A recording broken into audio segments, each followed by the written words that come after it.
Donc, dans cette petite vidéo, je vais vous montrer rapidement comment on se connecte en tant que super administrateur. C'est un compte utilisateur qui est par défaut dans les systèmes. Donc, on va se connecter. Et dès qu'on s'est connecté, la première des choses qu'on va faire, c'est la création des sites. Alors, comment créer les sites? On va entrer ici. C'est quoi les sites? Les sites, c'est les lieux d'hébergement. Donc, ici, on va créer un site qu'on va appeler Amani House 1, Amani House tout court, et puis on va l'enregistrer. Les autres informations ne sont pas obligatoires. Et je peux créer ici un deuxième site. Donc, je vais appeler ça Amani House 2. OK. Et j'enregistre. Ça, c'est la création de site. Et si vous voulez modifier un site, vous pouvez juste cliquer là et vous allez voir qu'il vous sort votre nom. Vous pouvez modifier. Et donc voilà, vous pouvez dire par exemple Amani House 1.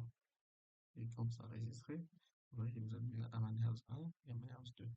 Donc ça prouve que vous pouvez tout faire sans problème. Alors, la deuxième des choses, c'est vous allez voir quels sont les rôles qu'il y a dans le système. Donc, quand vous cliquez ici, vous allez voir qu'il y a le rôle super administrateur qui a 28 permissions. Donc, les 28 permissions sont les 28 opérations possibles dans notre application. Donc, l'admin n'a pas encore de permission, gérant, pareil, et même les responsables sites. Donc, ce qu'on peut faire, c'est qu'on va dire, par exemple, le responsable site va avoir la capacité de gérer les réservations. Il peut créer une réservation, modifier une réservation, il va voir la réservation, il va faire la gestion de paiement, payer un paiement, et il peut voir tout le paiement. Et si on enregistre, vous allez voir que le responsable du site a maintenant cette permission. Et quand on vient ici pour essayer de voir là, vous allez voir que les 7 permissions qui étaient cochées restent cochées. Très bien. On va aller à la gestion d'utilisateur. Donc, on va voir comment créer un utilisateur. Et il y a quelque chose à retenir ici. Quand on crée un utilisateur, on n'aura pas un champ pour le mot de passe. Pourquoi? Parce que l'utilisateur, en le créant, on va lui envoyer par défaut un mot de passe dans son mail et il ne va pas utiliser ce mot de passe. Donc ici, je vais sélectionner que c'est un responsable des sites et je lui donne le site Amani 2. Et j'ai cliqué ici pour enregistrer. Quand j'enregistre, je vais aller regarder dans le mail. Vous allez voir que un mail va entrer. Voilà. Il est là, il vient d'entrer. C'est le mail de HB Ventures. Je clique dessus. Voilà. J'ai ce que vous voyez là. Alors, ce que je vais faire, c'est que je ne vais pas encore me connecter. Je vais vous montrer, je vais vous dire pourquoi. Donc, là, c'est bon. Je vais revenir à mon application pour enregistrer une réservation. Je vais venir là, j'ai cliqué une fois. Et il faut comprendre que quand vous créez une réservation, vous créez en même temps une demande de paiement. Donc ici, nous avons deux choses possibles à être faites. Nous avons d'abord la création de la réservation, qui constitue en elle-même une demande de paiement. Et on aura la possibilité de faire une demande de paiement supplémentaire. Par exemple, je vais cliquer ici, je vais créer une réservation, les liens en RX. Je vais dire que la réservation, c'est toujours le client qui ici, vu que je ne suis pas trop inspiré pour le nom d'utilisateur. Donc voilà, j'ai fait ça, je vais mettre le nombre de nuitées, j'ai dit par exemple 6 nuitées. Et quand je clique sur les sites, vous voyez, quand on est super administrateur, on peut sélectionner deux sites. Donc par exemple, je peux sélectionner Amani House 1, et quand je clique, je mets les montants, c'est 10 dollars, et j'enregistre. J'enregistre cette réservation. On viendra voir ici dans le mail que nous avons un nouveau mail qui est là, qui s'appelle demande de paiement pour la réservation. Et donc, ce mail-là, c'est par rapport avec cette réservation. Qui en même temps, quand vous venez là où il y a demande de paiement, vous cliquez une fois, vous allez voir qu'il y a une demande de paiement qui a été enregistrée ici. Et si vous regardez chez les clients, vous verrez que dans ce mail, il a reçu une demande de paiement, résumé de la demande de paiement, et c'est 10 dollars. Donc, le client a le choix de payer la réservation en faisant ça, par exemple. Quand on clique ici, le client a le choix de faire son paiement. Donc, tel que vous pouvez le voir, donc il peut payer la totalité du montant, et puis tout comme il peut payer une partie du montant. Donc, s'il clique par exemple sur la totalité, alors ici, bon, ça c'est la partie client, on n'a pas besoin, parce que c'est les clients qui voient tout ça. Donc, il peut payer par Visa ou par les autres moyens de paiement euh, mobile. Donc, je vais faire ça. Voilà. Donc, on n'a pas besoin de ça. Je reviens ici. Alors, donc, ce que je disais, c'est que j'étais en train de voir qu'il y a une demande de paiement ici.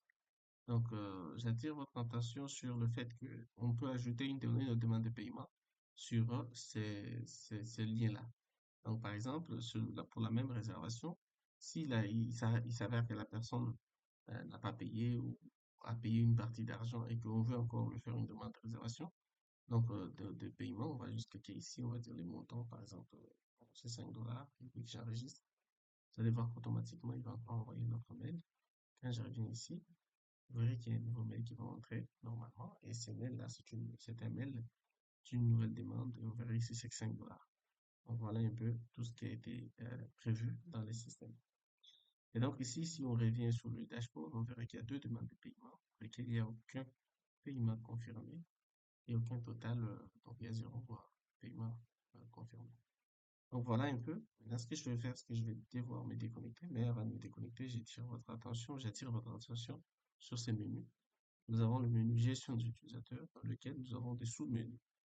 Liste des utilisateurs, gestion de rôle, gestion de site. Et ici, nous avons la gestion des listes plutôt de réservation. Donc, je vais me déconnecter. Voilà, là, je suis déconnecté. Donc, là, puisque je suis déconnecté, qu'est-ce que je vais faire? Je vais même fermer le menu. Donc, je reviens maintenant sur mes mails que j'avais reçus. Je vais ouvrir le premier mail dans lequel j'étais reçu comme nouvel utilisateur. Donc, vous voyez ici, j'ai le mot de passe qui m'a été envoyé, il n'expire pas. Donc, je vais cliquer sur accéder à mon compte. Et quand je clique ici, par défaut, parce que moi, chez moi, ces informations sont restées dans mon navigateur. Donc, quand je fais ça, je vais le voir automatiquement. Je vais changer, je vais mettre le mot de passe que j'ai reçu par le même mail. Et quand je fais ça, je me connecte. Et quand je me connecte, ce qui se passe, c'est que ici, j'ai la capacité de voir les réservations, mais je ne peux pas voir les utilisateurs parce que je n'en ai pas le droit. Et donc, voilà, c'est un peu ça. Et donc, si je viens ici maintenant pour la liste de réservations, vous verrez que moi, je n'ai pas de réservation. Pourtant, chez l'administrateur, il y avait des réservations. Pourquoi je n'en ai pas? Parce que jusque-là, je n'ai pas créé aucune réservation. Donc, à supposer que M. Moukinei était aussi venu pour faire une réservation ici. Et vous verrez ici que quand j'écris une réservation, quand je clique ici, j'ai seulement Amani 1 et 2, au lieu de 2, Amani 1 et 2. Pourquoi? Parce qu'en tant qu'administrateur, on peut voir tous les sites, donc on peut voilà, affecter. Mais en tant que responsable des sites, donc je ne vois que les informations de mon site. Donc ici, je suis affecté à Amani 2, et c'est ça qui fait que je peux voir que ça. Donc voilà. Et ici, je vais changer à 8, vous allez voir. Je mets toujours le même coordonnées, Mukinaï, tout ça, parce que je ne suis pas trop inspiré. Donc voilà, et puis je fais ça, j'enregistre le nombre de nuitées, si je veux mettre 10 pour faire la différence, de manière bleue. Le montant, je vais faire, je vais dire 20. Et puis je vais enregistrer. Et quand j'enregistre, vous voyez qu'ici, je vois maintenant qu'il y a une réservation à Money House là. Et quand je reviens dans le mail, je vais voir qu'il y a un nouveau mail qui est entré. Voilà, et ici, vous pouvez voir que c'est 20 dollars. Donc, voilà un peu, et le client peut choisir de payer. Donc, voilà. Donc ici, ce qui va se passer, c'est que bon, on est limité à ça, on peut voir que ça, et on a la capacité de voir aussi les informations liées à ces paiements-là. Donc voilà, et puis on peut ajouter une nouvelle demande de paiement. Donc ici, on peut mettre juste le numéro et puis c'est bon. Donc ici, en tant que responsable des sites, on est limité, en fait, au nombre de réservations. Et regardez maintenant ce que je vais faire. C'est très simple, hein, la présentation, l'application est petite, donc il n'y a pas beaucoup de choses à faire dedans. Alors, je vais me déconnecter, je vais me reconnecter maintenant en tant qu'administrateur. Vous verrez que ici, là, nous avons des réservations. On devait en avoir trois. Donc, plutôt, on devait en avoir deux.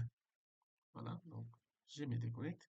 Et en me déconnectant, je peux me reconnecter en tant qu'administrateur. Et quand je fais ça, je suis connecté en tant qu'administrateur. Et là, je peux encore revoir le lien des utilisateurs et autres. Et si je viens dans le réservation, là, j'en ai deux. Parce que l'administrateur, il peut tout voir. Mais le responsable des sites, il ne voit que les informations liées à son site. Donc voilà un peu, c'est une petite application, mais qui aide à suivre le paiement, à envoyer au client les liens pour qu'il puisse payer par le moyen qui leur sont faciles. Nous avons par exemple voilà, le Visa, Mastercard ou le paiement mobile. Donc voilà un peu à quoi aurait pu ressembler en fait euh, la petite plateforme, mais qui est très utile parce que on peut, voilà, maintenant, les clients ne vont plus avoir à partir avec de l'argent parce que bon, ils n'ont pas de moyens de paiement, ils savent pas comment le faire. Donc, ici, c'est très facile pour eux. Ils peuvent le faire par M-Pesa et autres. Donc voilà. Donc, j'arrête la vidéo, c'était toute la présentation. Bon, espérant peut-être qu'il y aura des petites choses à améliorer au fur et à mesure. Donc, c'est ça qu'on va faire. Merci beaucoup.